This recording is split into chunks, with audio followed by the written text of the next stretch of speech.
Welcome to ఆర్ఫే TV news. ప్రాంతీయ బ్రాహ్మణ పరిషత్ ఆధ్వర్యంలో నిర్వహించిన సంక్రాంతి రంగవల్లిక ముగ్గుల పోటీలు అత్యంత ఆహ్లాదంగా సంతోషంగా వేదికనిచ్చినటువంటి ఇండియన్ స్కూల్ అధినేత గడ్డమానుగు సోమరాజు స్కూల్ ఆవరణలో అత్యంత సందడిగా జరిగింది. మహిళల విభాగంలో 6 పాల్గొనగా బాలికల విభాగంలో 5 పాల్గొన్నారు. అయితే ఇది సంఖ్య చిన్నదే అయినప్పటికీ కొన్ని చిన్న కారణాల ప్రారంభంలో కొన్ని తడబాట్లు, కొన్ని వ్యక్తిగత పనుల వల్ల సంఖ్య తగ్గినప్పటికీ ఉత్సాహభరితంగా సాగింది. విద్యార్థులు సాంప్రదాయ దుస్తులలో వివిధ సాంప్రదాయపు సంక్రాంతి నృత్య ప్రదర్శనలు ప్రదర్శించారు. అనంతరం గ్రామీణ క్రీడలను నిర్వహించారు. రంగవల్లుల పోటీలు, కుర్చీలాటలు, లెమన్ అండ్ రేస్ ఆటలు, స్కూల్లో గెలుపొందిన వారికి పాఠశాల సెక్రటరీ కరస్పాండెంట్ పివి సురేష్ బహుమతులను అందజేశారు. అనంతరం చిన్నారులకు భోగిపళ్ళు పోశారు. చివరిగా భోగి మంటలు వేసి పండుగ యొక్క విశిష్టతను విద్యార్థులకు తెలియజేశారు. ఈ కార్యక్రమంలో పాఠశాల ప్రిన్సిపల్ లక్ష్మి, ఉపాధ్యాయులు దివ్య, సునీత, రిజ్వానా, ప్రేమావతి, లత, లక్ష్మి, ప్రసన్న, చక్రవర్తి, వేణు, సాహితి, నాగమ్మ, బేబీ, సత్యవతి, శివప్రసాద్, లక్ష్మి, దుర్గా, నాసియా తదితరులు పాల్గొన్నారు.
మర్యాదలే పాప పుణ్యాలనే నమ్మే మన పల్లెటూళ్ళు. న్యాయం మా శ్వాసనే, ధర్మం మా బాటనే చెబుతాయి స్వాగతాలు. నీతి నిజాయితీ మాదిపోదు, మత్తలేని మనసు మాది, మంచి తెలుసు మమత మాది, ప్రతి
సంక్రాంతి పచ్చిందే ఉన్నదా,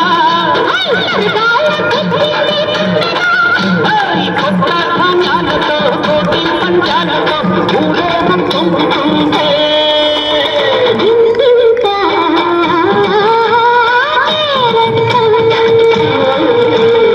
ఊరంతా